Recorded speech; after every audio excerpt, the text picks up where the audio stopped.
Hello friend, welcome back to my channel. তোমরা সবাই কেমন আছো? আশা করি তোমরা সবাই ভালোই আছো।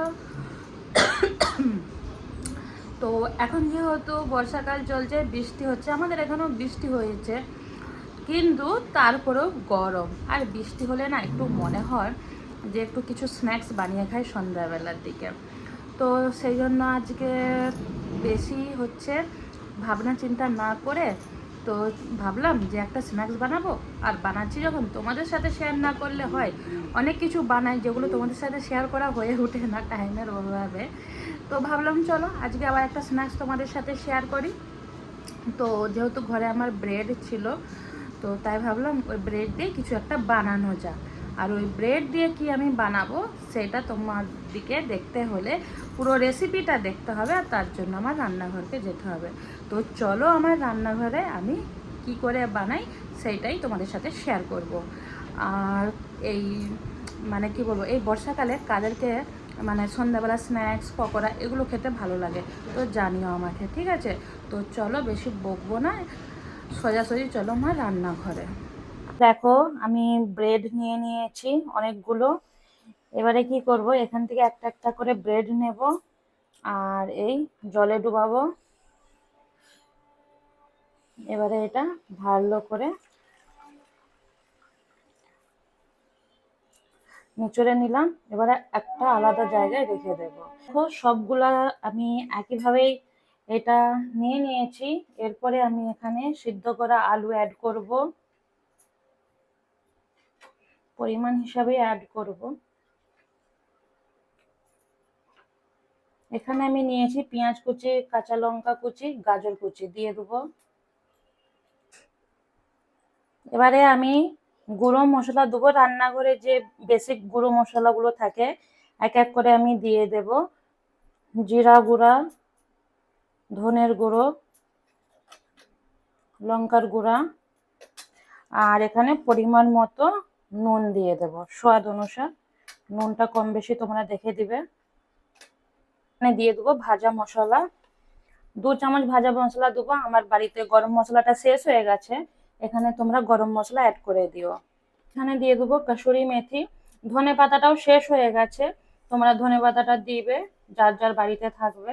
এবারে লাস্টে আমি দিয়ে দেবো চিকেন মশলা। এবারে সবগুলোকে আমি ভালো করে মিক্স করে নেব, এতে একটু কোনো জল অ্যাড করব না, পুরোপুরি ভাবে এটা ভালো করে মিক্স করে নেব।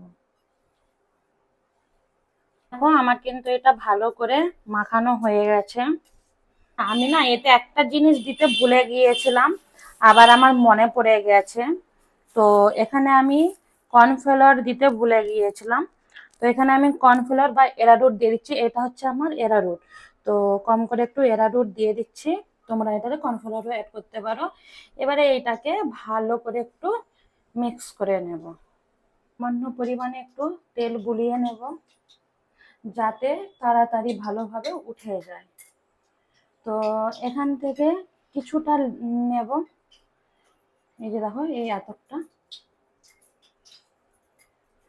হাতের সাহায্যে এটা যা হবে, হাতের সাহায্যেই হবে।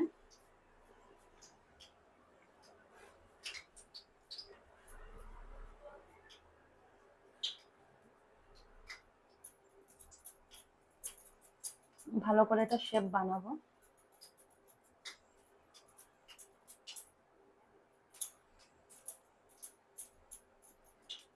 তোমরা যেরকম পারো শেপ বানাতে পারো, আমি একটু যাতে দেখতে ভালো হয় তো তাই এই শেপটা দিলাম।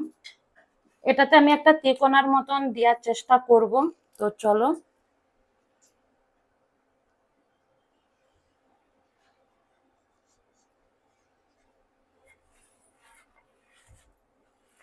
এটাকে ঘোরাতে হবে। আমার এটা একটু বেশি বড় হয়ে গেছে, তাই তিকোনা হচ্ছে না। হ্যাঁ, তো আমি এটা কি করব, এরকম ছোট ছোট করে শেপ বানিয়ে নেব, যাতে দেখতে ভালো হয়। এই যে,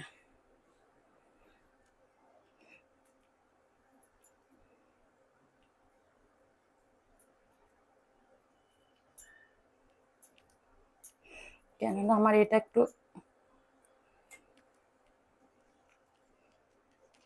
দেখো,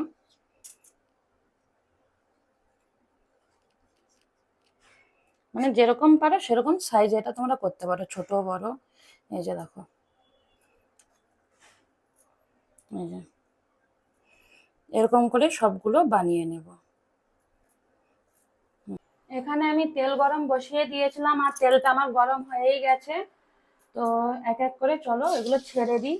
আর এখানে কিন্তু গ্যাসটা আমার কমানো আছে, গ্যাসটা কমিয়ে দিতে হবে, নাহলে উপরে লাল লাল হয়ে যাবে আর ভিতরে কাঁচা। তো চলো আগে এগুলো যেগুলো বানিয়েছিলাম এক এক করে দিয়ে দিই। এই দেখো আমার লাল লাল করে পুরো মচমচা করে ভাজা হয়ে গেছে। এবারে আমি একটা প্লেটে তুলে নেব, আর বাকি যেগুলো আছে এগুলো আমি একবারে বানিয়ে নেব। বেশিক্ষণ কিন্তু টাইম লাগে না এই জিনিসগুলো বানাতে, সব যদি জোগাড়। তো বন্ধুরা, আমার এখানে কমপ্লিট হয়ে গেছে ব্রেড আলু স্ন্যাক্স। যেহেতু এখন চলছে বর্ষাকাল আর বৃষ্টির সিজন মৌসুম, তো এই সময় তো পকোড়া খেতে একটু সবাইকে বেশিই ভালো লাগে। তো সেই জন্য আমিও বানিয়ে ফেললাম সন্ধ্যাবেলা স্ন্যাক্স। তো তোমরা বলো, তোমরা বাড়িতে এভাবে কে কে বানাও আর কার কার খেতে ভালো লাগে। আমার তো দারুণ লাগে খেতে, মাঝে মাঝে তো আমি এরকম বানিয়ে খাই। আর এই দেখো একবারে মচমচাই হয়েছে, আর টমেটোর চাটনির সাথে তো সেই লাগবে খেতে। তো চলো আমি তো এখন একটু চা বানিয়ে আমি মজা নিই, ততক্ষণকে তোমরাও বাড়িতে বানিয়ে ট্রাই করো, আর কেমন টেস্ট হয়েছে খেতে কমেন্টে জানিও। তো আজকের রেসিপিটা যদি ভালো লেগে থাকে একটা লাইক কমেন্ট শেয়ার করে দিও। আবার দেখা হবে তোমাদের সাথে কোনো একটা রেসিপি বা ভিডিওর সাথে, ততক্ষণকে চলো টাটা বাই বাই। যারা আমার এতক্ষণ ভিডিওটা দেখলে তাদের সবাইকে অসংখ্য ধন্যবাদ, অনেক অনেক ভালোবাসা রইলো আমার তরফ থেকে। বাই।